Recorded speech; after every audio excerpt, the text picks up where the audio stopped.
Quatrième épisode sur la rénovation de cette maison pourrie et abandonnée. Est-ce que c'est le bon titre? Alors, pourri, abandonné, on va l'oublier parce que maintenant elle est plus abandonnée, je suis dedans et on reprend tout. Mais alors pourri, j'ai envie de vous dire totalement pourri. Parce que j'étais tout confiant en arrivant, pour tout vous dire, j'avais déjà fait mon intro, j'étais à me dire bah, on va faire la VMC, on va faire la clôture en béton, on va commencer la terrasse, j'étais tout confiant. Eh bien non. Eh bien non, il a fallu sortir la découpeuse béton pour tronçonner la dalle du garage et faire des trous. Vous allez voir, j'ai tout retourné, alors je vous avais dit, je vais pas retourner tout le terrain. Eh bien si, et vous allez découvrir des choses, mais incroyables, incroyables. Alors si vous regardez pour la première fois cette vidéo et vous vous dites de quoi il nous parle, on n'a pas l'historique, j'ai créé une playlist, vous avez le lien dans la description avec les 3 épisodes déjà, oui on en est au 4e, donc il y a 3 épisodes déjà dans la playlist, en plus de celui-là. Mais comme vous regardez celui-là, eh bien vous n'avez plus que les 3 premiers à regarder. Vous aurez l'historique de tout ce qui a été fait. En gros, c'est une maison des années 80, structure bois, tout était pourri dedans, surtout au niveau de la salle de bain. Donc j'ai tout pété, du sol au plafond. On reprend tout, mais au final, il n'y a pas que ça à reprendre. Beaucoup de choses. Donc je vous laisse découvrir tout ça, et puis vous allez voir qu'on s'éclate. On s'éclate vraiment.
Bon, je vous ferai un petit point de ce qui a été fait. Toute cette partie de la clôture en béton, c'est dégagé. Je la découpe le plus proprement possible pour pouvoir réutiliser les plaques. Je vais vous expliquer. Il me reste toute cette partie à faire, mais là, j'ai les tuyaux qui me gênent. Je découpe de l'autre côté parce que le terrain est plus bas, donc je peux descendre le plus bas possible avec la découpeuse béton et ensuite casser les fondations. Il faut en enlever un maximum parce qu'après le béton, si vous passez la tondeuse là-dessus, bah, c'est pas top, ça se fout dans les lames. Pareil pour les ferrailles, quelqu'un pourrait se blesser, donc j'essaye de en casser un maximum. Les plaques, ouais, donc je les réutilise. Je vais vous filmer à l'intérieur, enfin à l'intérieur, je ne vais pas le faire maintenant, mais vous allez comprendre au niveau des madriers. Et je vais me faire des appuis sous les madriers. Donc les plaques, elles sont en grand format. Je vais les découper pour faire du à peu près 30-30, 40-40 et les réexploiter. Et pareil pour les poteaux, on pourrait les réexploiter pour faire des appuis, ok? Donc il me reste 1, 2, 3 plaques à dégager et 4 poteaux, 3 poteaux et demi on va dire. Mais le poteau, je le coupe en deux, il se dégage facilement et ensuite je m'attaque à l'autre partie avec le TE800. Lui, il casse tout sur son passage. Donc mes petits poteaux sont juste ici, je vais les redécouper en 30-30, ouais, 30 cm à chaque fois. Pour refaire des appuis, je vais les poser au sol sous les madriers et ensuite je vais monter un renfort pour soutenir les madriers. Et pareil avec les grandes plaques, je vous l'ai dit, on va les découper 30-30, 40-40 et je vais pouvoir les réexploiter. Les fondations de ce type de poteau, c'est super balèze. Donc, il faut en enlever un maximum parce que si vous passez la tondeuse là-dessus, la lame, ça va lui faire mal. Et pareil pour les ferrailles. Pour la lame, c'est pas top et quelqu'un pourrait trébucher dessus, se blesser. Vous voyez ce que je veux dire? Donc, il faut vraiment les creuser au maximum et virer toutes les fondations. Et vous voyez, là, le terrain, il est plus bas que là. Donc c'est pour ça que je casse tout de ce côté, que je coupe de ce côté. Le TE800, il est juste là, lui il est surpuissant, il casse tout sur son passage. Bien sûr le lien dans la description. Et ma super batterie Jackery, c'est, alors je vous montre, c'est caché, c'est la Jackery Explorer 3000. Les petits obturateurs, on peut en remettre un pour faire la démo. Hop, au moins c'est étanche avec la pluie. Donc cette batterie, 3600 watts, 7200 watts en crête. Elle est facilement transportable avec ces deux grosses poignées de chaque côté. J'ai pris le chariot en option. Vous avez plein d'options. Le lien de Jackery dans la description. Il y a une petite promo, je vous en parle juste après. Les panneaux solaires, les housses pour protéger la batterie, des tas d'accessoires. Mais les panneaux solaires, honnêtement, c'est top parce que là, par exemple, vous pourriez faire du camping dans ce jardin. Vous avez votre batterie. Vous branchez les panneaux solaires couplés à la batterie. Et vous êtes 100% autonome.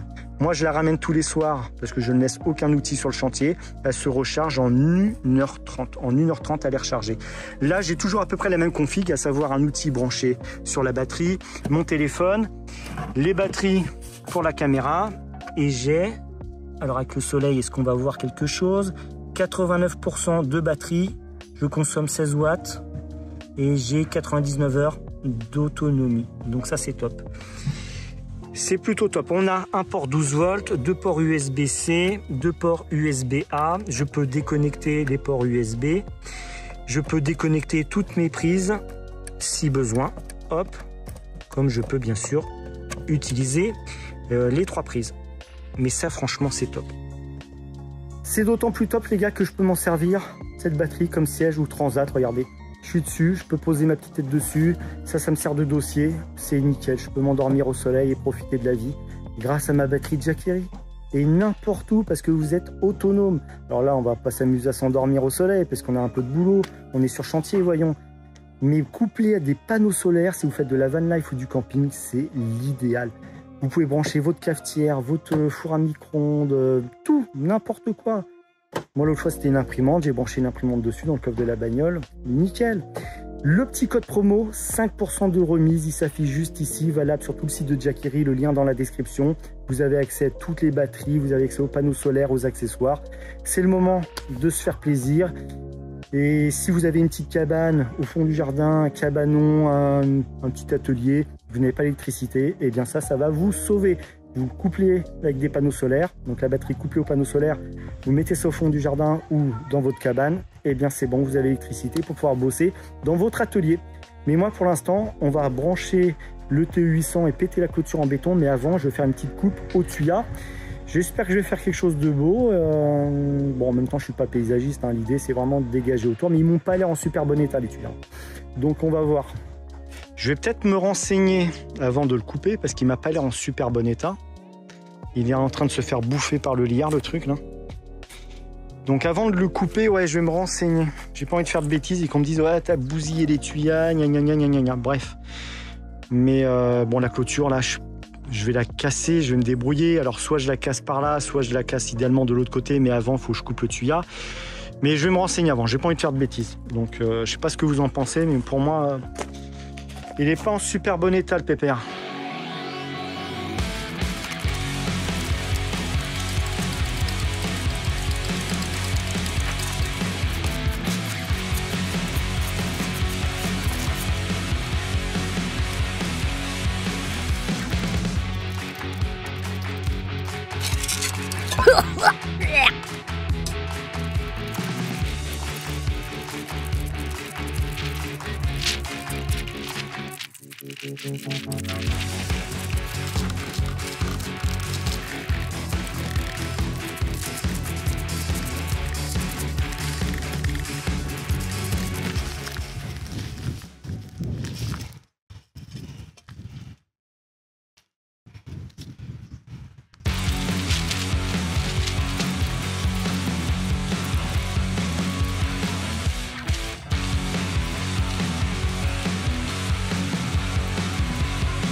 Et ben voilà, une belle tranchée tout le long.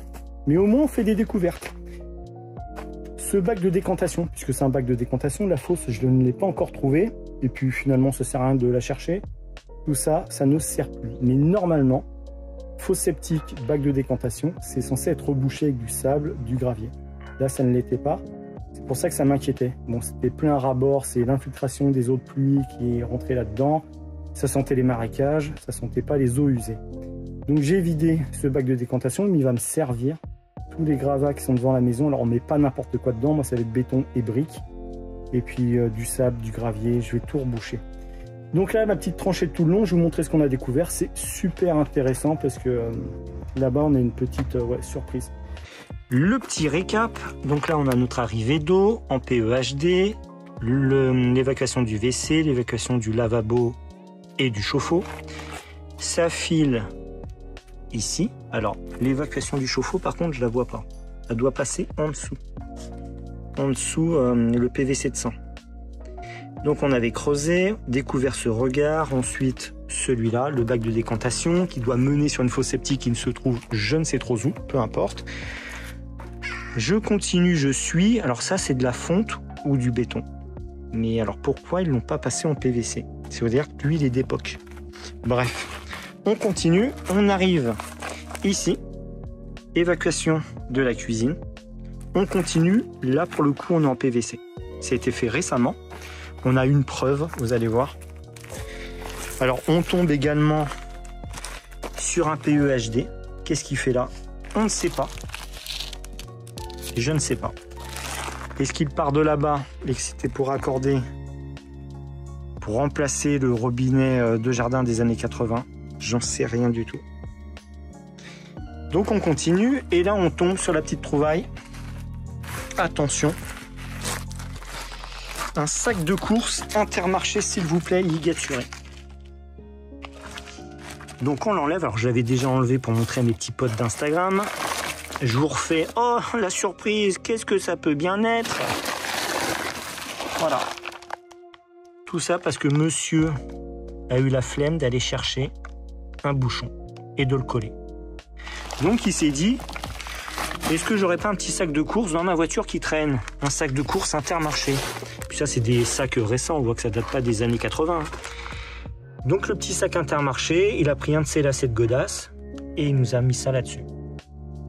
Bon, la bonne nouvelle dans tout ça, c'est que ça part donc sous le garage. Je vais me faire une trappe dans le garage. Je vais pouvoir passer l'évacuation du chauffe-eau, de l'évier dans le garage et partir sous les madriers. Plutôt que de partir à l'extérieur, parce que là, il va y avoir une terrasse. J'ai pas envie de faire une trappe dans la terrasse, ça va faire moche. Et je vais me faire un espèce de remontée d'évacuation dans le placard, là où il y avait Linky. Derrière, donc, la salle de bain. Et si un jour, on doit passer un furet, on pourra passer un furet donc, dans ce placard. Et dans le garage, tout simplement. Bon, je commence à comprendre beaucoup de choses. Beaucoup de choses. Ça, c'est l'évacuation de l'ancien WC. Ça correspond, c'est en face, ok. Ensuite, ils vont passer un PVC pour le tout à l'égout. Et ça, là, c'est la même matière, cette espèce de coude. C'est la même matière que lui. Et c'est la même matière que ce tuyau. Donc, le WC s'écoule là-dedans. Et ça, ils ont passé un PVC pour les nouvelles évacuations, les nouvelles normes, ok, pour le tout à l'égout, sauf que lui rejoint ce regard et ça part là-dedans et ensuite ils sont piqués en PVC. Donc avant on avait les évacs en cuivre, je vous l'ai montré dans l'épisode 2 il me semble, l'évac en cuivre du bidet, le lavabo devait également s'écouler là-dedans en cuivre certainement, ils ont tout repris en PVC et puis ils ont conservé cette matière qui est de la fonte ou du béton pour s'écouler là-dedans. Ce qui voudrait dire que ça, si je creuse, que je suis ça, on a notre bac de décantation. Ici, on a un trou, on l'a vu donc dans l'épisode 3. Ma fosse septique doit être dans ce coin-là ou là-bas. Parce que ça, c'est un regard d'origine et c'est pour ça qu'on a 2 évacuations au niveau de la cuisine. On a 2 évacs. Une là et une là. Donc il y en a une qui est d'origine et l'autre qui a été rajoutée après pour le tout à l'égout. Alors après, ça part où? Je ne sais pas et j'ai envie de vous dire que je m'en fous parce que maintenant, je sais que mon tout à l'égout est là-bas. Donc l'idée, ça va être d'enlever Je vais quand même les enlever, on va pas les laisser là, ça sert strictement à rien. Mais tout à l'égout, c'est sûr que ça part dans la rue, ce qui me paraît mais logique. Bon, c'est du boulot, plus que prévu, mais je regrette absolument pas d'avoir creusé, d'avoir été au plus loin au niveau des évacs. Il va falloir tout sortir, mais à la gueule du regard là-bas, ouais, il était bien bouché, donc ça faisait entonnoir, tout se prenait là-dedans, c'est une catastrophe. Donc je pouvais mettre le meilleur système d'évacuation dans la maison. Si c'est bouché à l'extérieur, si c'est pourri, ça sert à rien. Donc l'idée maintenant, c'est de tout virer, passer une caméra d'inspection là-dedans et de repartir avec des nouvelles évacs. Donc en attendant, on va aller voir Franck au Renault Trucks de Massy. J'ai eu la chance de visiter un atelier Renault Trucks, c'était juste génial. Dans la vidéo précédente, on avait été voir Kevin, il avait répondu à toutes nos questions. J'avais plein de questions à lui poser, il y a répondu. Et si vous avez bien sûr des questions concernant Renault Trucks, la gamme d'utilitaires, soit Trafic, Master ou un autre véhicule, eh bien vous avez les coordonnées du Renault Trucks de Massy dans la description. On va voir Franck, donc on visite Atelier Renault Trucks et ensuite on revient ici et puis on vire toutes ces canalisations et on passe à caméra d'inspection. Alors Franck, il a une petite surprise pour moi.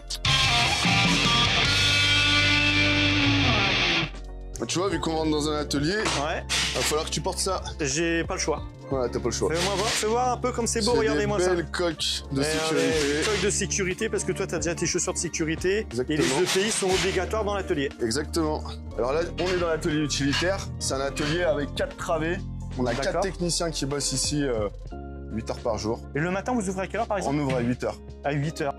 Et le soir, jusqu'à... Le soir, jusqu'à 16 heures. Pour l'utilitaire, mais 18 heures pour la réception. Tu arrives après 16 heures, tu pourras récupérer ton camion, il y aura qu'à prendre les clés du véhicule, c'est pas un problème. Et les réparations sont faites. C'est impressionnant la hauteur, tu peux rentrer, oui, un SMI, si vous vous rendez compte de la hauteur, mais c'est impressionnant. J'ai pas de problème de gabarit ici, j'ai aucun problème de gabarit. Qu'est-ce que c'est ça par exemple? Ça, c'est une aspiratrice. Ah, une aspiratrice. Oui. Ok, pour faire les trous dans la terre. Donc, et aspirer la terre. En fait, enfin, c'est une aspiratrice, c'est une cureuse exactement. Ah oui, d'accord. Et donc lui, il est en panne ou en entretien. Celui-là, il doit avoir un petit souci, ouais. Il a un petit souci parce que là, c'est mon SDR qui le fait. Spécialiste réparation diagnostic. Au niveau le plus élevé techniquement dans mon atelier. Et ils font que du diagnostic. On a des camions avec des grues. C'est une BOM grue. Ici, on est en train de refaire le moteur. Là, on change l'échappement. On est en train de changer les disques. Ouais.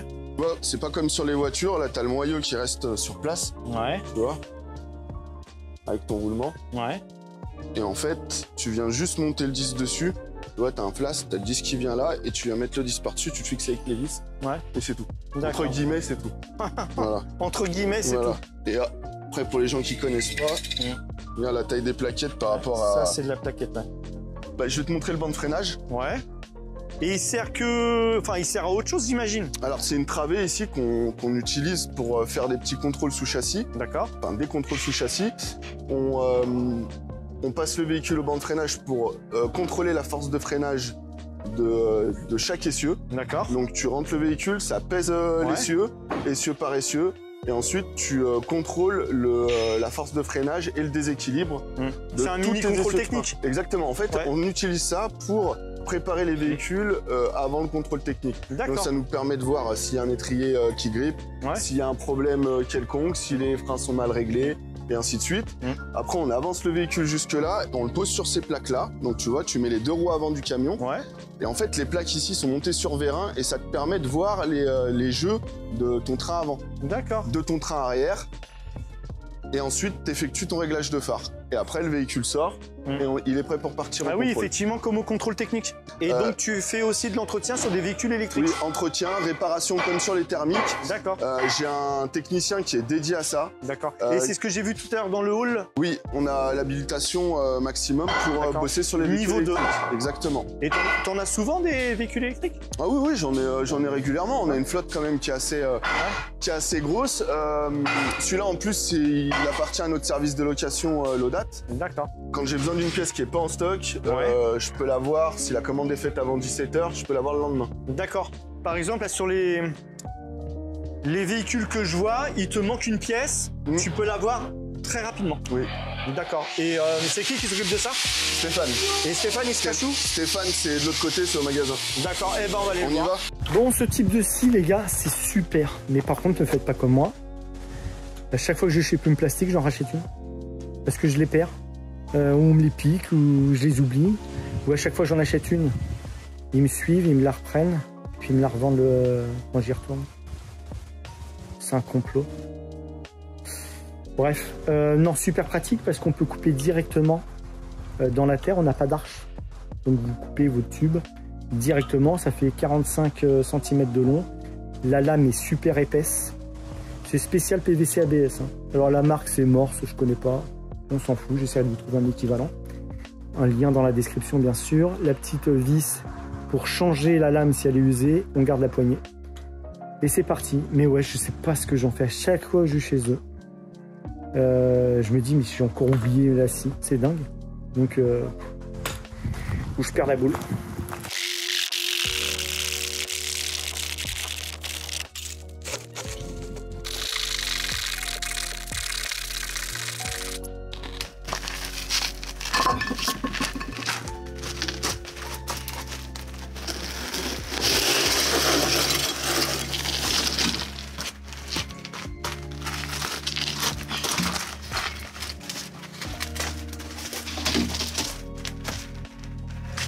Eh bien moi je dis qu'on a bien fait de tout virer. Regardez-moi ça. C'était bien bouché. Bon, j'espère que vous n'êtes pas en train de prendre votre petit déjeuner en regardant cette vidéo. Je suis navré, excusez-moi. Mais ouais. C'était bien bouché, bouché, bouché. Donc c'est pas plus mal.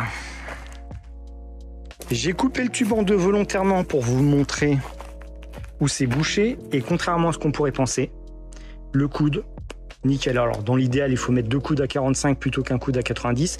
Et bien toute cette longueur, alors c'est sale dedans forcément, mais ce n'est pas bouché. Et là, lui, il est propre. Par contre, lui, regardez le passage. On voit la lumière au bout du tunnel. Il paraît que c'est bon signe. Bon là, il reste pas grand chose. Hein. Ah là là là là là, c'est tout bouché. Moi, je pense que ça vient de lui.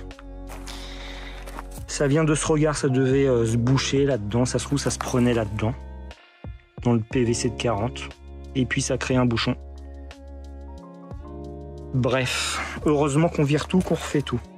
Mais désolé, hein, si vous êtes en train de déjeuner, en regardant cette vidéo un dimanche matin,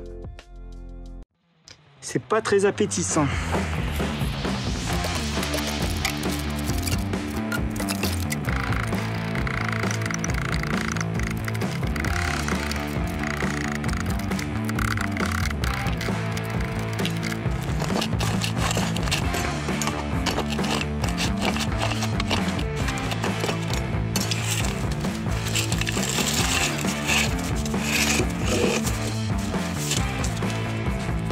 Donc il n'y a plus d'évacuation dans la maison, ni à l'extérieur. Ça, c'était l'évacuation du WC.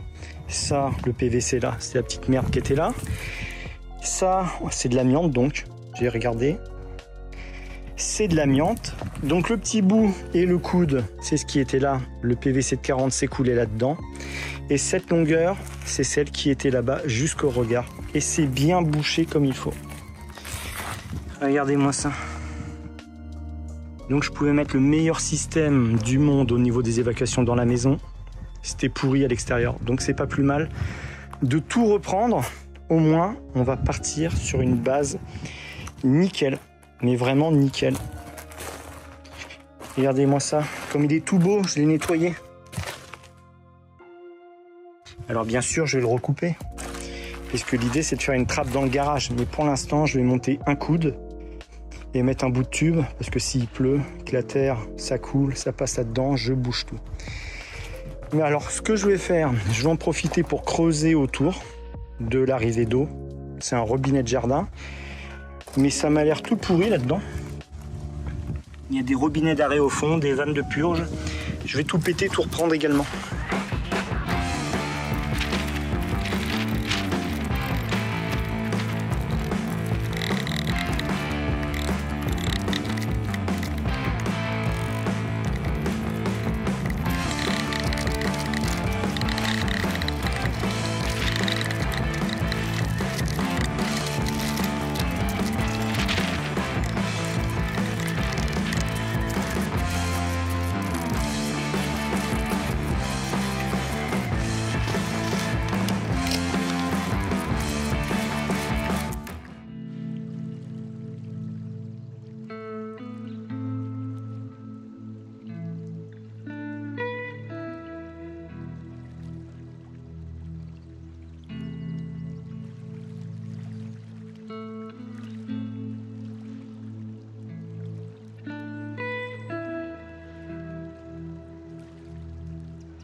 On s'amuse comme on peut, je m'ennuyais.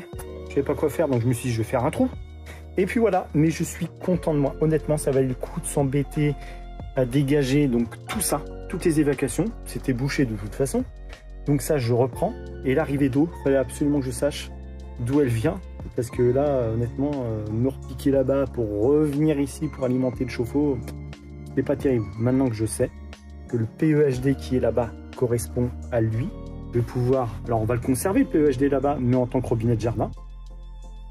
Un ici, un là-bas, c'est très bien. Un devant, même deux devant s'il le faut. Mais ça, là, ce truc-là, c'était tout pourri. Et d'ailleurs, il y avait une fuite. Je vous montrerai quand j'enlèverai la partie du bas. Donc, je vais virer ce bout de galva. On va se repiquer sur le PEHD. Et on va rentrer dans le garage pour alimenter les nourrices, chauffe-eau, etc. Je suis content. Franchement, c'est une super trouvaille. Alors, ici, bon, je vais vous le filmer. On a ce PEHD à la base. Il y en avait un ici, il y en a un là. Et ça a dû être sectionné. Pour quelle raison? J'en sais rien. Eh oui, eh oui, eh oui, eh oui.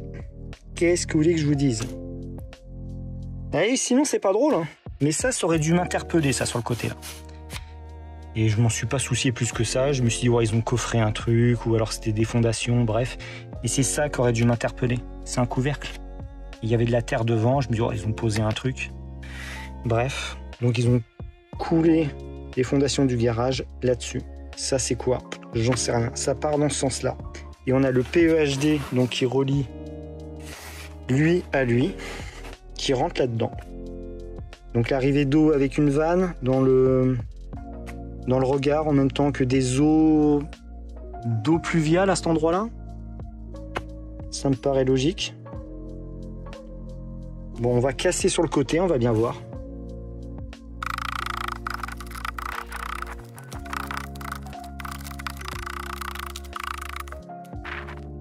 Le contenu de la boîte mystère, des racines et de la terre. Et le tube bien bouché. Donc ça, c'est la descente de la gouttière.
Il y a des gens qui creusent, qui trouvent de l'or. Moi, je creuse, je trouve du PVC. Je suis abonné au PVC.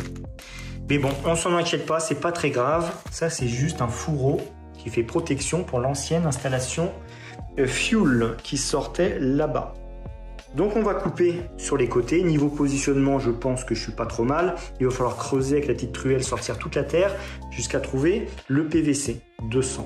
Donc, il passe comme ceci. Et puis ensuite, on va agrandir. Donc, pour découper la petite découpeuse béton sur batterie, le réservoir d'eau sur batterie pour éviter que ça fasse de la poussière, ça fait de l'eau par terre et de la laitance, c'est toujours mieux que de bouffer de la poussière. Et bien sûr, le TE60 sur batterie. On perce, on burine, c'est nickel. C'était du béton vibré, 10-12 cm. Ça se découpe tout seul, ça se casse tout seul. Il y a juste ici où j'ai pas trop insisté parce que j'ai pas envie de bouffer mon disque. Je pense qu'il y a une grosse ferraille qui passe là. Donc on va y aller. De toute façon, il faut agrandir, donc on va y aller doucement. Mais j'ai pas envie de bouffer mon disque pour une ferraille. Mais ouais, ça, sinon ça se découpe et ça se casse tout seul. Et bien sûr, le code promo, les gars, valable tout le mois de septembre, et MAKE25 sur le site d'Ilty, profitez-en, c'est valable uniquement tout le mois de septembre, des 600 € d'achat. Vous rentrez, donc vous avez le lien dans la description, vous cliquez dessus, vous rentrez MAKE25 et vous avez 25% de remise sur la découpeuse béton, le réservoir d'eau, le TE60, l'outil de votre choix sur batterie, ça peut être une carotteuse, une perceuse, une meuleuse, une visseuse, ce que vous voulez, un burineur. Si vous voulez un burineur, 25% de remise. Le lien est dans la description. Vous savez ce qu'il vous reste à faire pour bénéficier de 25% de remise. Vous rentrez MAKE25.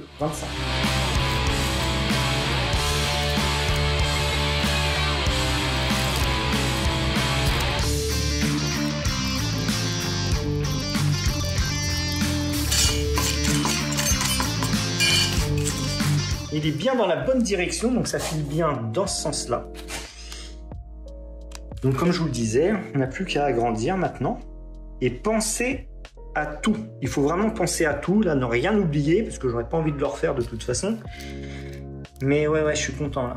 On va dégager tout ça, je vais évacuer ça déjà, agrandir, et après il va falloir s'amuser à aller là-dedans.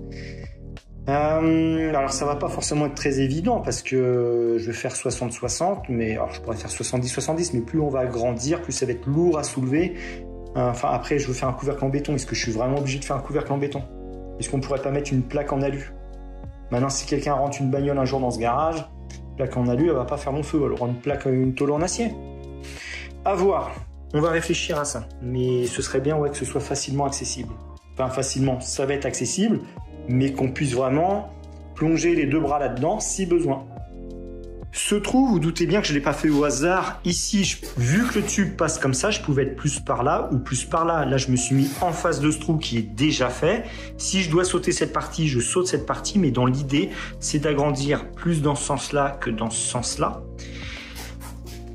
Là-bas, j'ai accès, je peux carotter au niveau des parpaings, creuser et repartir.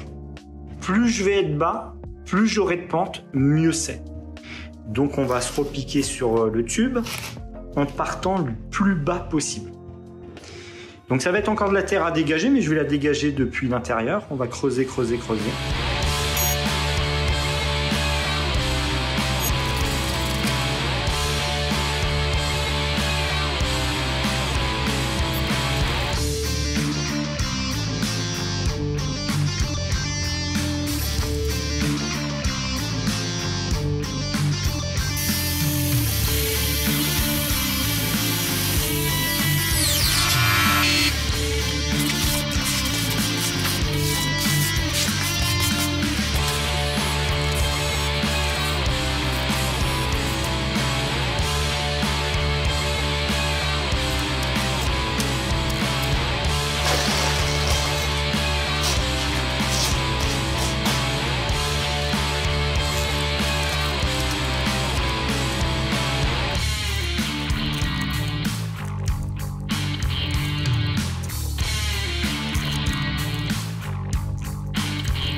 Ah, faut vraiment avoir les nerfs solides, hein, moi je vous le dis. Bon, pour creuser dans ce sens-là, quoi de mieux qu'un Ilty TE60 avec son super forêt de 5 cm de diamètre. Regardez-moi la taille du bébé. Donc, vous l'avez vu, j'ai été installé là. J'ai percé dans ce sens-là pour ramollir tout ça. Et maintenant, la terre, c'est du sable. Donc, c'est plus facile à évacuer. Et sur quoi je tombe? Et bien sûr, un tube en PVC, encore un. Et oui, ça va jamais en finir. Donc ça penche dans ce sens-là, vers le jardin. Et ça correspond à l'évacuation des eaux pluviales. Donc c'est ce qu'on a découvert tout à l'heure. Et derrière, j'ai mon évacuation d'eau usée. Parce qu'en passant ma main, je me dis, je touche déjà le PVC, c'est pas possible. Eh bien non, ce sont des eaux pluviales. Alors j'ai bien dégagé au-dessus. Donc là, on est sous les fondations. J'ai dégagé au-dessus. je récupère un bout de tube. Ça, c'est du diamètre 100. Celui qu'on va passer, ça va être du 90, donc on va même gagner en hauteur. Hop, on le met jusqu'au bout. Et vous voyez, je peux même le lever. Donc on va être tranquille au niveau de la pente. On va le laisser, on va aller voir de l'autre côté. Mais bon, j'ai quand même de la chance parce que ce tube, là ça c'est du diamètre 100, vous voyez, hop, il passe au-dessus des eaux pluviales. Si les eaux pluviales étaient au même niveau que les eaux usées, bah, j'étais coincé. J'étais coincé, donc j'ai quand même de la chance. On va tricher, lui, on va le faire pencher au maximum. Et puis on va mettre un Y, un coude à 45 pour se repiquer. Sur les eaux usées tout simplement pour que ça s'écoule, hop, et que ça parte par là. Alors on va l'inspecter cette canalisation, on va aller voir ce qu'il y a dedans. Ensuite on va mettre un deuxième Y, on va remonter avec un coude à 45, un bout de tube et on va mettre un évent. Comme ça, si un jour il faut intervenir sur cette évacuation, on enlève les vents, on passe un déboucheur là-dedans, une caméra d'inspection, etc. Et une fois que lui il est coupé, je vais vraiment le couper au ras de la terre et je vais passer dedans le Silent PP de Geberit. En plus, lui, ce qui est bien, c'est qu'il est blanc, donc au niveau inspection, c'est encore mieux. Donc on va passer le diamètre 90 dans le diamètre 100. Puisque ça, c'est du PVC en 100. Donc le 90 va passer dedans. Pourquoi je fais ça? Parce qu'à l'extérieur, j'ai une petite idée. Par rapport aux eaux pluviales, on verra ça plus tard. Mais je veux absolument repartir avec un système à emboîter. Parce que ça, c'est pareil, il faut pouvoir un jour tout enlever, tout déboîter facilement. Et c'est l'avantage de ce type de tube, c'est que comme ça se démonte très facilement, eh bien vous pouvez tout nettoyer. Donc là, je vous l'ai dit, on va sortir un Y, un coude à 45, un bout de tube, un évent, et je vais faire pareil peut-être dans la cuisine et dans le placard. Ça, c'est sûr, dans le placard où il y avait Linky, je vais faire exactement la même chose, comme on a la salle de bain derrière, et dans la cuisine, comme ça, si un jour il faut intervenir, on a des tampons, des trappes de visite partout. Mais ouais, j'ai de la chance parce que franchement, s'il avait été au même niveau, oh là là, l'enfer, je vous raconte même pas. Bah, il fallait repartir par l'extérieur. On n'avait pas le choix.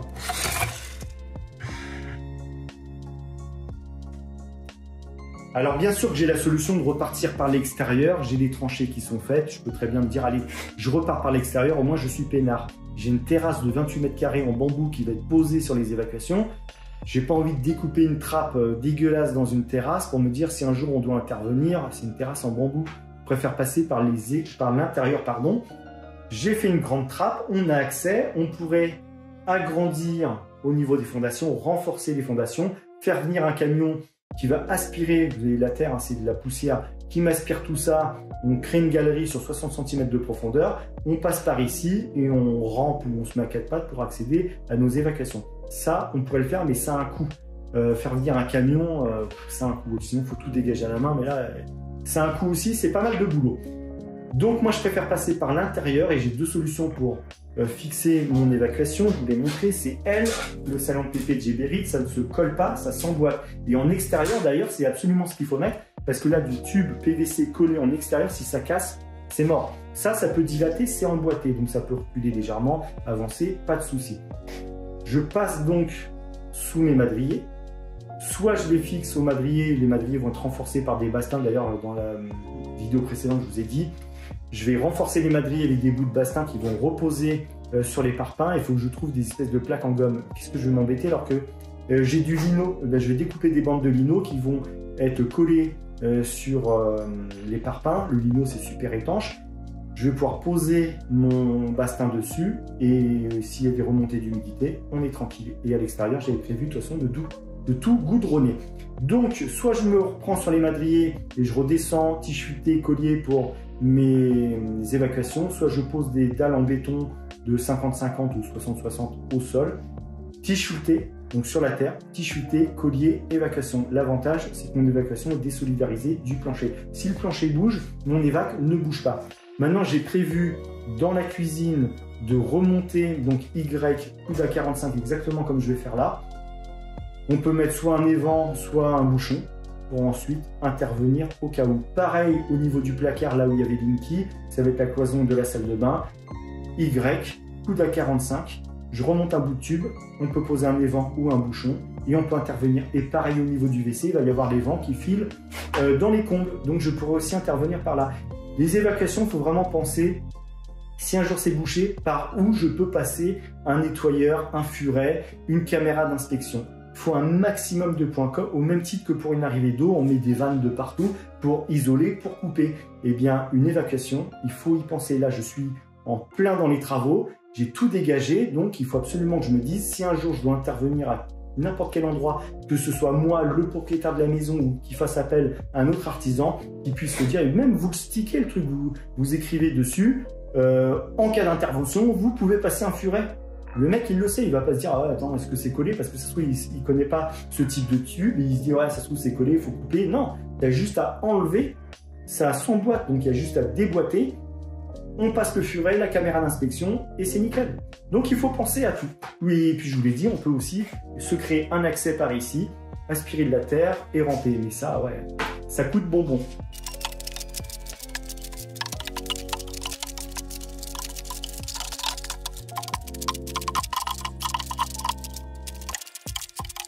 Donc en gros, ce que je fais, c'est que je me base sur la hauteur de la pelle pour prendre un repère. Là, on est pas mal, parce qu'elle fait 28 cm. Donc, il me faut entre 25 et 30. Donc, tout ce qu'on a à faire, c'est, hop, creuser. Là, c'est du sable. C'est que du bonheur à creuser, ça. Ça fait un peu de poussière. Mais si avec ça, comme problème...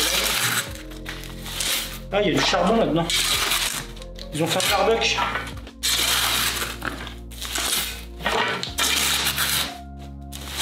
Qu'est-ce que ça donne? Nickel. Ouais, c'est pas compliqué à faire. Là, on est bien. Et là, on est bien.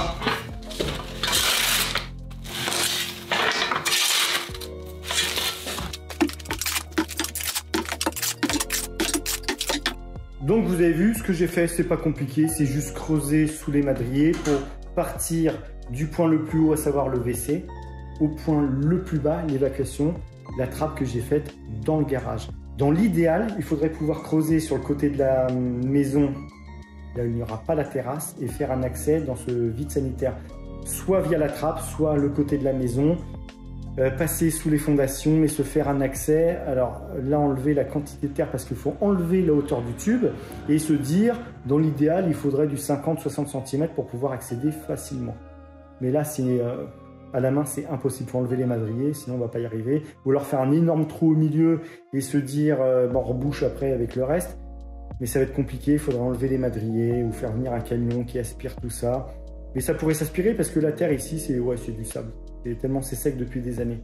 Mais c'est beaucoup de boulot si vous devez le faire à la main. Bon, on ne s'en rend pas compte comme ça, on se dit, ouais, ça va, c'est 50-60 cm à creuser. Oui, oui.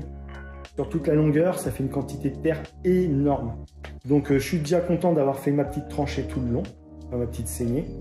On va pouvoir partir avec nos tubes d'évacuation. Je vais avoir au minimum 3 cm de pente par mètre. Donc c'est pas mal. Et je pense que je peux même mettre 4-5 cm. Plus il y a de pente, mieux c'est.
Alors pas de filet avertisseur, pas de gaine, rien.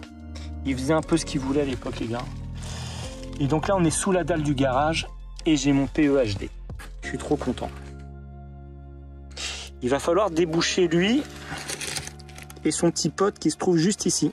Et lui, on va lui passer une caméra d'inspection, bah lui aussi également, pour voir jusqu'où ça va. Mais il est pas mal mon petit trou quand même. Et là, on n'a plus de raccord, on n'a plus rien. C'est ce qui aurait dû être fait depuis le départ. Remonter l'arrivée d'eau. Regardez ce que j'ai en longueur. Si c'est pas royal, alors là, j'ai repassé le tuyau pour me repiquer là-dessus. Et j'ai un petit souci de raccord Gardena parce que l'autre fois, j'ai marché dessus, il est cassé. Donc ça pisse un peu, c'est pour ça que j'ai mis une vanne. J'avais ça dans le camion. Je me suis bricolé ça et au moins je peux foutre de l'eau. Mais vous voyez, il pisse. J'ai marché dessus et le truc il est cassé. J'ai beau serrer comme un fou, faut que j'aille en chercher un autre. C'est pas grave, mais au moins j'ai mon arrivée d'eau ici. C'est ce qui aurait dû être fait dès le départ. Ou alors, il n'y avait pas le garage, et bien on remontait l'arrivée d'eau ici, contre le mur. Ils faisaient leur robinet de jardin, ils faisaient ce qu'ils voulaient contre ce mur et puis après ils repartaient dans la maison. Et là, ça va être nickel, je vais pouvoir mettre mon chauffe-eau, tout le système. Oh, contre le mur, c'est royal. Donc là, ça va être doublé en plaque de plâtre. Bien sûr, je vais mettre un film en dessous pour les remontées d'humidité, etc. Mais il va y avoir un doublage. Et puis voilà, tout devant le chauffe-eau. Mais là, je suis trop content. Franchement, c'est top. C'était un peu de boulot. Il a fallu creuser. Mais je suis trop content. Du coup, lui, eh bien on va le couper, on va le condamner, on n'en a plus besoin. Alors on pourrait se servir de ça pour passer je sais pas moi, un câble dedans si on a besoin d'arriver là-bas, mais bon, je peux passer par l'intérieur, je m'en fous. Mon arrivée d'eau, vous avez compris, ça part de là. Hop, je vais passer un fourreau pour la protéger au moins sur cette longueur. Idéalement, ça aurait dû être protégé tout le long avec un grillage avertisseur en plus. Ensuite, on enlèvera le tuyau de jardin, un tuyau d'arrosage. Et ici, je vais remonter donc un robinet pour le jardin. Vu qu'on a l'eau juste derrière, je pourrais en remettre un là-bas en passant par l'intérieur. Et devant la maison, bah, je vais en mettre un de ce côté, sur la façade, et puis un au niveau du garage devant. Plus il y a de robinet de jardin, mieux c'est. Pareil pour les prises électriques, pensez-y, un maximum de prises électriques à l'extérieur. Et en plus, le thé, vous voyez, tout ça c'est pourri. Je sais pas si vous le voyez, mais il y a des trous partout. Ça devait pisser dans la terre. La note d'eau, ça devait piquer. Le robinet de jardin, faut vraiment y penser. C'est pas qu'une fois que vous aurez terminé vos plaques de plâtre, enduit, peinture, qu'on va se dire tiens, on aurait peut-être dû mettre un robinet de jardin là, comme on fait maintenant. C'est mort, l'eau c'est compliqué, il faut la ramener, descendre, faire une saignée, passer ça, mettre un raccord. Vous voyez ce que je veux dire? Ça se fait pas aussi facilement qu'une prise. Et même les prises électriques, à l'extérieur, il faut y penser maintenant. Alors, on peut toujours passer dans un doublage via les combles, descendre un câble et le rattraper. Mais si je peux le faire maintenant, je ne vais pas me gêner. C'est plus facile. Donc, il faut penser un maximum de prises électriques. Pareil pour la terrasse. Moi, je vais en mettre un maximum tout autour. Même l'éclairage, je vais ramener une ligne en 1.5, comme ça si un jour le propriétaire il veut mettre de l'éclairage sur sa terrasse, il y aura la ligne. Alors elle ne sera pas raccordée au tableau, il suffit juste de repérer. Éclairage extérieur, vous stickez ça sur le câble, pareil dans les combles, il n'aura plus qu'à redescendre ça dans sa GTL et raccorder directement au tableau. Mais prise électrique, éclairage, robinet de jardin, et il faut y penser.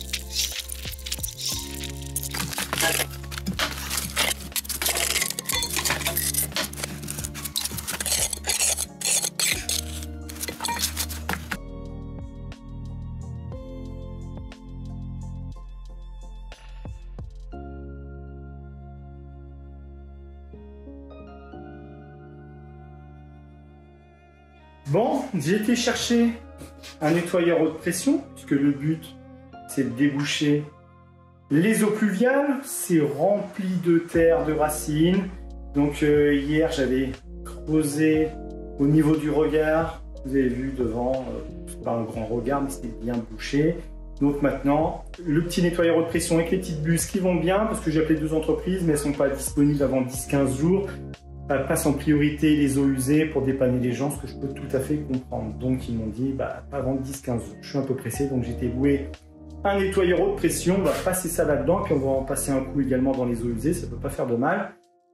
Et on va essayer de déboucher tout ça. Et pareil, puisque les eaux pluviales descendent vers le jardin, est-ce qu'il y a un puisard quelque part? J'en sais absolument rien. Donc une fois que c'est débouché, on passe la petite caméra d'inspection à la fois dans les eaux pluviales et les eaux usées.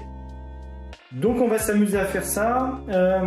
Qu'est-ce qu'on avait d'autre à faire? Qu'est-ce qu'on pourrait déboucher d'autre? En profiter, il est là. Je vais essayer de voir s'il n'y a pas des regards qui traînent un peu partout sur le terrain devant, pour essayer de mettre un coup de pression là-dedans, puisque je l'ai, et lui c'est 180 bars je crois, donc ça va dépoter. Donc j'ai été chercher un nettoyeur haute pression et des petites buses, je vais vous montrer, je l'ai pris chez Kiloutou, je l'ai loué, parce qu'un truc comme ça, il y en a au moins pour 4000 balles. Les buses sont juste ici, donc on a une buse avec un jet droit et une buse avec un jet droit plus les jets qui partent vers l'arrière pour tout déboucher. 180 bars, c'est du thermique. J'espère que ça va bien se passer, qu'on va pouvoir tout déboucher. Mais ouais, 180 bars, ça va envoyer.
Eh ouais les gars, qu'est-ce que vous voulez que je vous dise? Quand ça suffit pas, le nettoyeur haute pression, parce que c'est bien bouché, eh bien il faut creuser. On creuse, on creuse, on creuse, on creuse. Et sur quoi on tombe? Eh bien un sac plastique. Et oui, encore un. Donc qu'est-ce qu'on va découvrir? De la brique. De la brique. Et il y a quoi sous la brique? Oh, ça a l'air... Oh la vache, oh, c'est scellé ça. Bon. Bon. Il va falloir creuser encore. Dans cette zone. Oh là là là là, j'en ai marre. Que de découverte en découverte.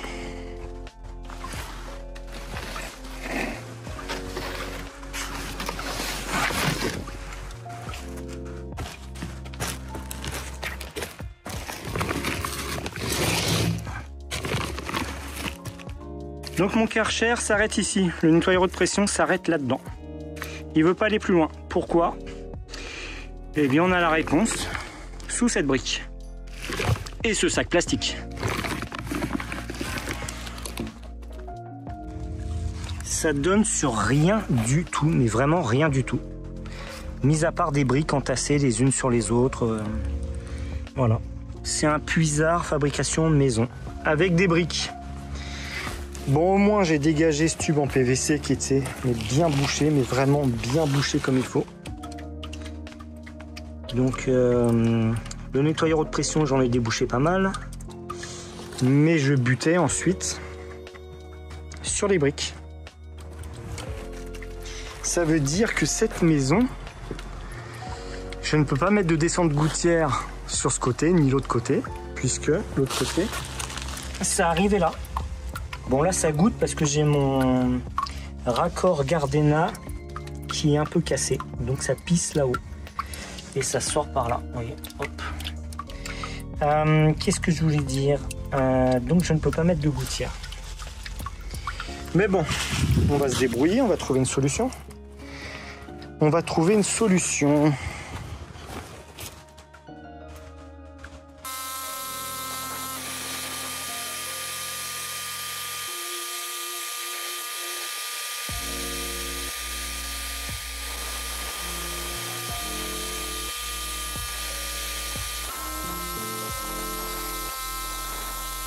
Bon, maintenant qu'on y voit plus clair au niveau des canalisations, on va inspecter la canalisation des eaux usées, parce que c'est surtout elle qui m'intéresse. On va l'inspecter, on va passer la caméra, elle est juste là. C'est le modèle San E-Pace référence qui s'affiche juste ici, je ne la connais pas par cœur. Le lien dans la description, vous allez voir qu'il y a un petit code promo qui va bien. Sur tout ce que je vous montre, il y a des codes promo, c'est ça qui est formidable. Donc elle, on va la passer dans la canalisation, la caméra, on va voir jusqu'où ça va. Et ça va nous indiquer le nombre de mètres parcourus. On va savoir exactement combien on a en longueur. Alors jusqu'où, je ne sais pas. Ça se trouve, on va remonter chez le voisin. Et il va être sur son trône en train de faire ce qu'il a à faire. Et je vais inspecter quelque chose qu'on ne devrait pas voir. Vous voyez ce que je veux dire? Ce serait dommage. Il va apparaître sur YouTube. Enfin lui, plutôt ses fesses vont apparaître sur YouTube. Non, normalement, on doit filer tout droit et arriver dans la rue. Moi, je sais à peu près combien il y a de mètres avant d'arriver dans la rue. On doit avoir une quinzaine de mètres. Donc dès l'instant où on passe les 15 mètres, c'est qu'on est dans la rue. Donc si tout est débouché sur 15 mètres, c'est bon signe, c'est qu'on est sauvé. Mais normalement, elle ne me pose pas de problème cette canalisation. C'était surtout les eaux pluviales. Mais bon là, j'ai envie de vous dire qu'il va falloir trouver une autre solution pour les eaux pluviales. Ok, donc cette petite caméra, je vous fais le tour vite fait et vous allez voir qu'elle est juste géniale. Donc voilà comment ça se présente. La caméra est juste ici. On a des petits accessoires qui peuvent se brancher bien sûr dessus. Moi, je les laisse dans cette configuration parce que je trouve ça plutôt pratique avec le ressort. Vous voyez, hop. C'est très bien comme ça, mais on a plein d'accessoires. Je vais vous les filmer, vous allez voir. Donc ici, moi, j'ai 100 mètres. Chez San E-Pace, alors, je vais vous afficher le logo, il est juste là. Chez San E-Pace, il y a plusieurs modèles de caméras. Moi, celle-ci, donc je vous l'ai dit, il y a 100 mètres. J'ai comme un petit ordinateur portable dessus. Alors, on va l'allumer tout de suite. Ici, j'ai une carte SD, une mini carte SD. Hop. Ok, je peux saisir des notes, je peux enregistrer l'écran. Vous voyez là, la caméra est juste là. Là, hop, je me filme, je suis juste ici. Donc cette caméra, je vous l'ai dit, on peut saisir des notes, exporter des vidéos, on peut vraiment tout faire avec. On peut orienter l'écran. Donc moi, je vais me mettre comme ça.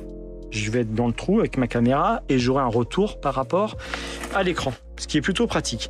Ici, on a des petits galets, alors faut pas hésiter à mettre du WD-40 parce que forcément là-dedans c'est plein de gravier, il peut y avoir de la terre, il peut y avoir tout ce que vous voulez. Donc forcément ça se met tout autour et ça peut coincer à certains moments. Donc faut pas hésiter à mettre du WD-40 sur les galets. Mais lorsqu'on va tirer dessus, vous voyez, on tire dessus, on tire dessus, on tire dessus, ça se déroule très facilement. Et lorsqu'on va l'enrouler, grâce au galet, ça va toujours s'enrouler proprement. Ça va pas s'emmêler, vous voyez ce que je veux dire. Donc ces petits galets, il faut vraiment en prendre soin et les entretenir. Donc c'est facilement transportable, vous voyez, c'est assez léger, c'est pas très lourd. En fait c'est le principe de l'aiguille d'électricien, mais on a une caméra et un retour écran, tout simplement. Donc l'idée, je vous l'ai dit, je vais aller dans le tronc. Alors je vais poser la caméra sur trépied, la caméra va filmer l'écran et on va inspecter cette canalisation et voir ce qu'il y a là-dedans. Donc la caméra, elle est juste ici. On a des LED bien sûr pour voir dans le tube, à savoir qu'on peut régler l'intensité des LED. On peut même les couper complètement. Cette caméra, elle fonctionne aussi bien sur batterie que sur secteur. Moi, je les recharge et je m'en sers uniquement sur batterie. L'autonomie dure assez longtemps. L'écran, c'est un écran Full HD 10 pouces. On a une super bonne résolution au niveau de l'écran. Donc, les petites LED, on va passer ça dans le tube et on va y voir comme en plein jour. Bon, on est parti pour inspecter donc la canalisation. Ici, vous allez avoir l'indication. Alors bien sûr, on met les gants, je vous fais pas de dessin, mais donc l'indication du nombre de mètres parcourus. Là, vous voyez, par exemple, je tire, hop, on est à 1 mètre, 1m12. Donc on passe la caméra dans la canalisation. Vous voyez que c'est plutôt propre pour l'instant. Et l'idée maintenant, ça va être d'aller au plus loin. Je dois avoir 15-16 mètres au portail. Donc 15-16 mètres au portail et normalement, après, on devrait arriver dans le réseau de la ville. Donc on est parti.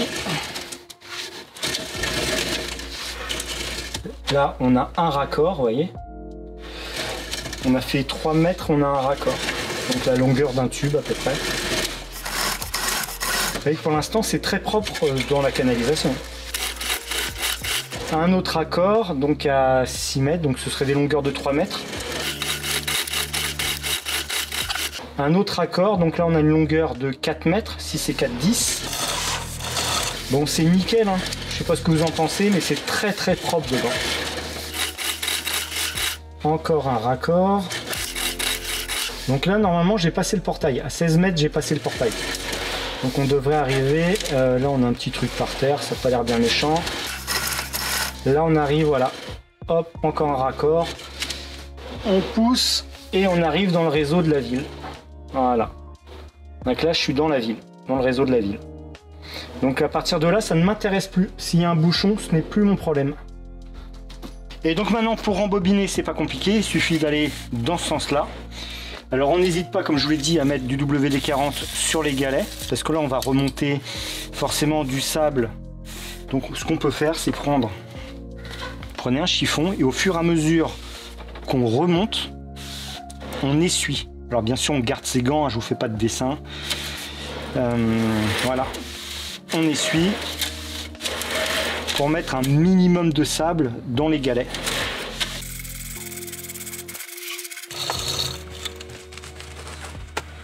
Et maintenant que c'est terminé, on va pouvoir bien sûr exporter le fichier sur la carte SD, mettre toutes les annotations qu'on veut. Moi, c'était histoire d'inspecter la canalisation, j'ai rien exporté, mais on pourrait le faire via la carte SD, ok? Donc vous mettez ce que vous avez à mettre, vous remettez ça à votre client, vous l'enregistrez sur un autre disque dur, vous faites ce que vous voulez. On va pouvoir l'éteindre, remettre l'écran droit, le rabattre, c'est terminé, on peut remettre ça dans l'utilitaire. Il faut voir ça comme une aiguille d'électricien avec une caméra. Là, c'est une canalisation d'eau usée, j'ai rien à repasser dedans, mais imaginons que ce soit un fourreau, il y a des câbles qui passent déjà dedans, vous avez besoin de l'inspecter parce qu'il est plein de terre, il était bouché, vous l'avez débouché, il faudrait repasser un câble dedans, et bien vous pouvez passer votre caméra, attacher le câble que vous avez à passer ou le fil que vous avez à passer dans le fourreau, vous l'attachez à la caméra, on passe ça dans le fourreau, vous rattrapez ça de l'autre côté, vous mettez un coup de cutter sur le scotch et ensuite vous tirez uniquement la caméra et vous avez passé votre câble, votre fil en même temps que l'inspection. Donc c'est plutôt pratique. Là on a quand même 100 mètres, hein. C'est pas mal. Et donc tout à l'heure, je vous parlais des accessoires. On a donc ce support avec toutes les roues pour pouvoir passer ça dans une canalisation. C'est pratique, mais moi j'aime autant passer directement avec le ressort parce que là, franchement, ça y va tout seul. Mais ça, c'est très très pratique. Si vous avez une canalisation qui est pleine de terre ou de je ne sais trop quoi et que vous voulez pas mettre directement la tête dans la canalisation parce que sinon vous allez rien voir s'il y a de la terre. Forcément, c'est elle qui va pousser la terre. La terre pour pas parler d'autre chose. Vous voyez ce que je veux dire? Ensuite, on a les petits bouchons à remettre, bien sûr, sur la caméra, la notice, un paquet avec des joints pour pouvoir changer les joints pour que ce soit complètement étanche au niveau de la caméra, un autre support, des petits tournevis, des petites rallonges, mais c'est complet. Franchement, c'est ultra complet. Alors, comme je vous l'ai dit, le lien dans la description et je vous parle de la petite promo. Et le petit code promo qui va bien, encore un, c'est mec 100 $100 de remise immédiate sur le site de San ePay, ça se prononce comme ça, San ePay, sur la caméra de votre choix. Ça peut être celle-ci ou une autre, ils ont plein de modèles de caméras d'inspection. Là, c'est du 100 mètres, c'est pour du 50 mètres, du 20 mètres, bref, vous irez checker tout ça. Je vous l'ai dit, le lien dans la description. Mais si vous faites du terrassement eau pluviale, eau usée, c'est ce genre de matériel qu'il vous faut, c'est indispensable. Et même pour des canalisations de salle de bain, de toilettes, si vous faites que de l'intérieur, investissez là-dedans. Moi, je m'en suis servi l'autre fois pour une cloison en placo. J'ai une aiguille qui ne passait pas dans une cloison en placo parce que j'ai découvert, grâce à la caméra, j'ai fait un trou à la scie cloche sur le rail du dessus. Heureusement que c'était une maison, un appartement, j'aurais été obligé de tout ouvrir. Donc j'étais coincé avec mon aiguille, ça ne passait pas. J'ai ramené la caméra. J'ai fait un trou donc à la scie cloche, j'ai repéré le rail, j'ai descendu et j'ai découvert un joli moule en plâtre donc qui devait boucher un ancien interrupteur. Mais de l'autre côté, je ne voyais rien tellement l'enduit était bien fait. Impossible de deviner qu'il y avait un interrupteur. Donc pour rattraper la prise, ça bloquait. Donc j'ai compris pourquoi ça bloquait. Je m'y suis pris différemment. J'ai réussi à rattraper la prise donc en descendant à côté et en biais. Ça a été un enfer, j'ai dû passer peut-être 4 heures à faire ça pour rattraper une pauvre prise. Bref, au final j'aurais mieux fait de faire des trous à la scie cloche sur le côté, rattraper le truc et reboucher, mais ça m'a évité de retourner sur le chantier, faire de l'enduit, de la peinture, etc. Mais ça là, ça m'a sauvé la vie sur le coup. Il y avait un joli moule en plâtre là-dedans, j'ai maudit le mec qui a fait ça sur l'instant, mais je me suis débrouillé et j'y suis arrivé. Donc la caméra d'inspection, investissez là-dedans. Moi, San ePay, ça fait longtemps que je discute avec eux. J'avais pas franchi le cap encore. Non pas que je croyais pas au modèle. Moi, j'ai un collègue qui en a 2 caméras d'inspection. Il me dit San ePay, ça marche super bien par là-dedans. Et j'étais plus dans l'optique d'investir dans une caméra thermique. Et au final, la caméra thermique, ouais, j'en ai une et je m'en sers pas plus que ça. J'en ai même 2 d'ailleurs. Et je m'en sers pas plus que ça. Mais ça, au final, dites, mais c'est indispensable. Indispensable. Des canalisations bouchées, des fourreaux qui sont bouffés par la terre et les plantes et vous voulez repasser un câble là-dedans, ça passe pas. Vous passez votre caméra là-dedans et vous comprenez le pourquoi du comment. Mais tout ce qui est canalisation eau pluviale, eau usée, c'est ça qu'il vous faut. Donc, si vous devez investir dans un matériel, enfin une machine, investissez là-dedans. Le lien dans la description, la petite remise de $100. Et on est parti pour inspecter toutes les canalisations. Alors on a l'impression que c'est la guerre ce terrain parce qu'il y en a partout, il y a des trous, des tas de terre, des tubes d'évacuation, c'est le merdier, mais ce ne sont que des trous à reboucher avec de la terre et faire le ménage. Pour le reste, c'est clean de chez clean puisque toutes les évacuations repartent dans le garage. Donc on a un accès maintenant au niveau du garage et l'arrivée d'eau remonte dans le garage. Et heureusement parce que le robinet de jardin, il était troué de partout au niveau du galva et du raccord, l'espèce de T là. Donc ça devait pisser en permanence, à notre dos, ça devait être quelque chose. Mais je suis content parce qu'au final, je vous parle de la flotte, l'arrivée d'eau. Ben oui, c'est grâce à elle que j'ai découvert tout ça. Je m'intéressais aux évacuations parce que je voulais être sûr que ce n'était pas sur la fosse septique. L'arrivée d'eau qui est dans le coin là-bas, à l'extérieur, je voulais la remonter à l'intérieur de la maison pour pouvoir après redispatcher à l'intérieur. Donc je creuse à l'intérieur, je ne trouve pas, je m'intéresse à l'extérieur. J'aurais creusé quoi qu'il arrive de toute façon pour les évacuations, mais là c'est elle qui m'a amené directement sur toutes les évacuations qui étaient bouchées. Donc c'est pas plus mal. Donc on a tout viré, on reprend tout. Le garage, je vous l'ai dit, maintenant on aura une trappe. Il y aura les accès au niveau du placard, les vents dans, dans les combles.